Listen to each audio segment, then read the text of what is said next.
Hey, welcome back to Sekou Style. It's your man Sekou Kesley. Today we're gonna be talking about why so many young Africans, the future of the continent, wants to leave and come to America and other Western countries or even Eastern countries.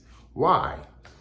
I mean, the obvious reason or reasons, because I'm gonna discuss a couple of the reasons. The obvious ones are one, lack of leadership on the continent. I mean, lack of leadership in many of the countries. It goes without saying because without leaders that have vision to be able to see what to lead their people in the right direction, people are gonna want to leave. That's simple as that. And leaders that care, that are passionate about what they're doing, they really who want to see progress, who want to be there for their people. And unfortunately, many African leaders don't really care. At least their action speaks that they don't care about their people or they don't put their people interests first. Let me give you an example. Some countries you see leaders going signing loans or making concessions that are not in the interest of the population.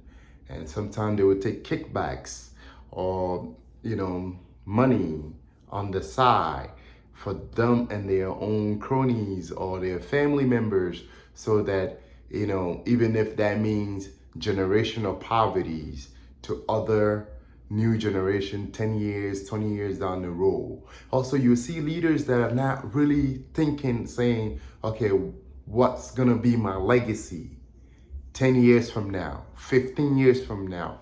What is gonna be my legacy as a person? What do I want my legacy to be?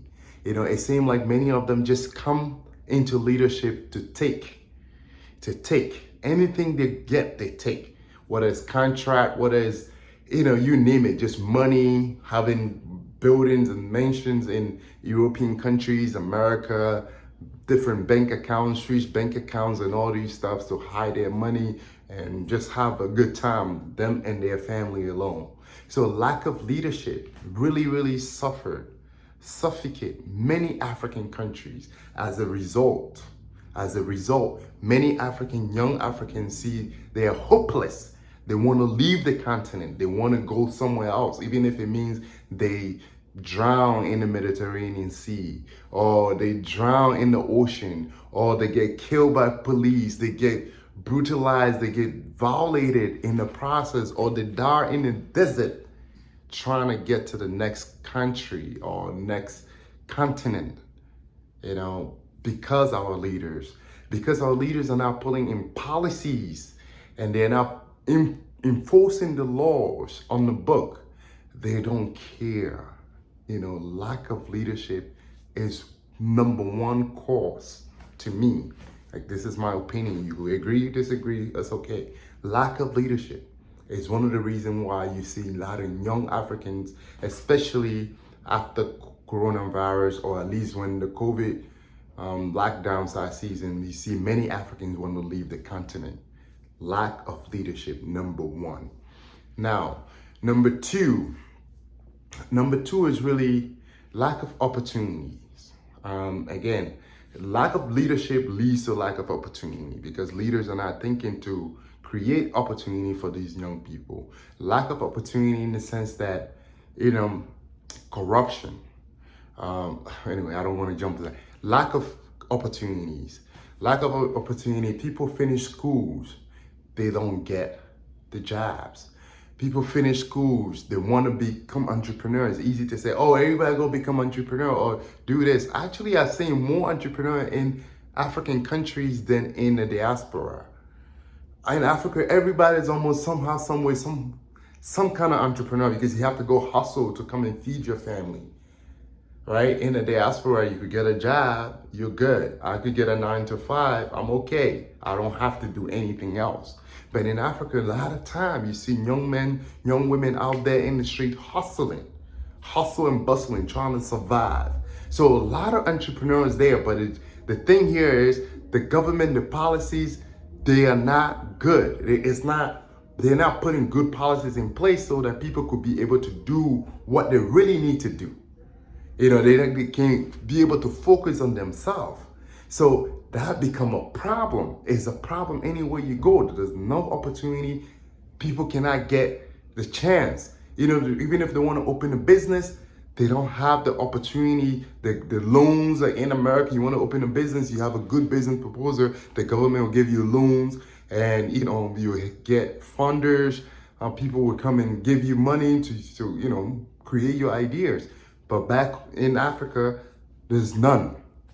Many of time, maybe your parents, your family members, mentors, people that may be able to, feel sorry for you and give you $1 or $2 here and there for you to push your dream through. But to say it's like organized by the government and stuff like that, few governments try, but mostly it doesn't, it's not there. And even if government is there, the number 3, corruption. Even if the government is trying to put in place, other people are busy trying to take that fund and make it their personal funds.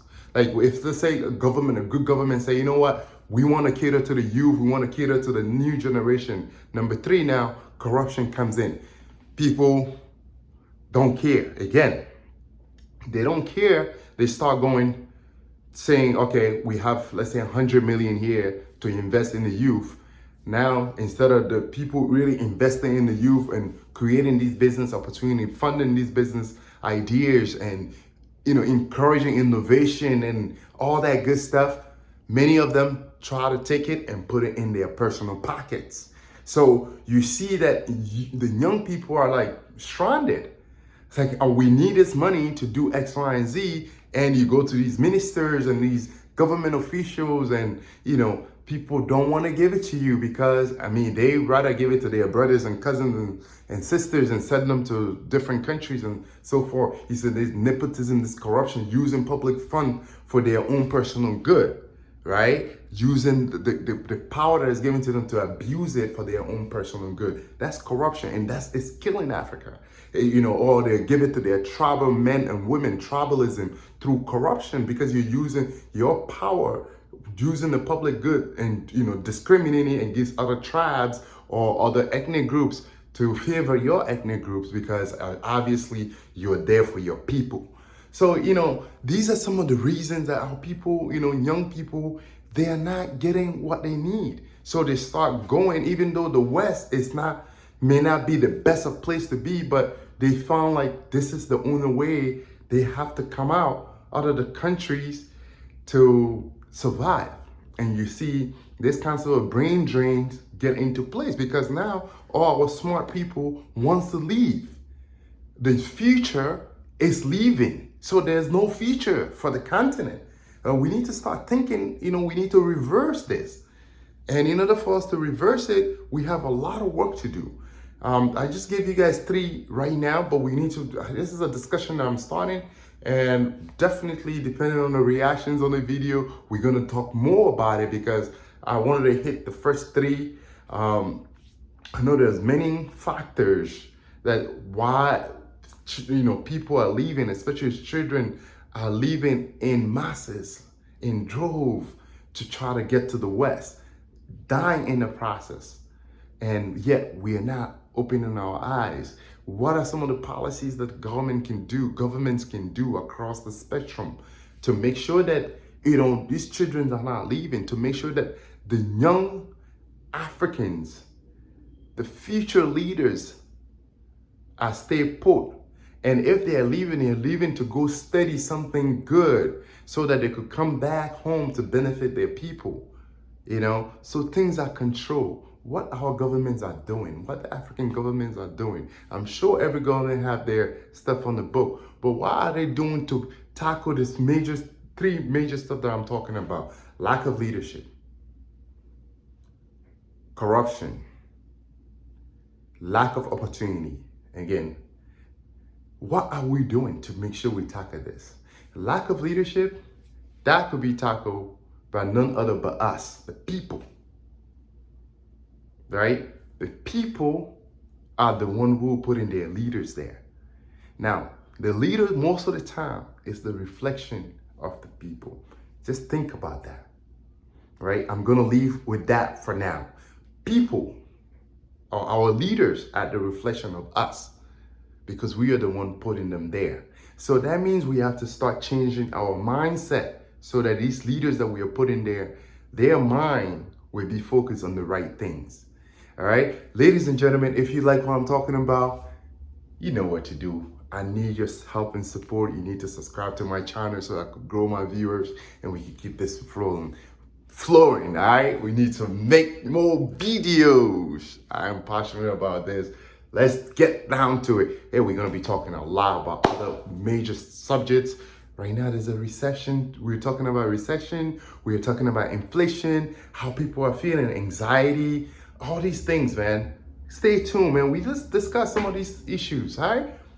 Peace and love. Thank you so much for your support. Subscribe, like, comment. See you soon. Peace.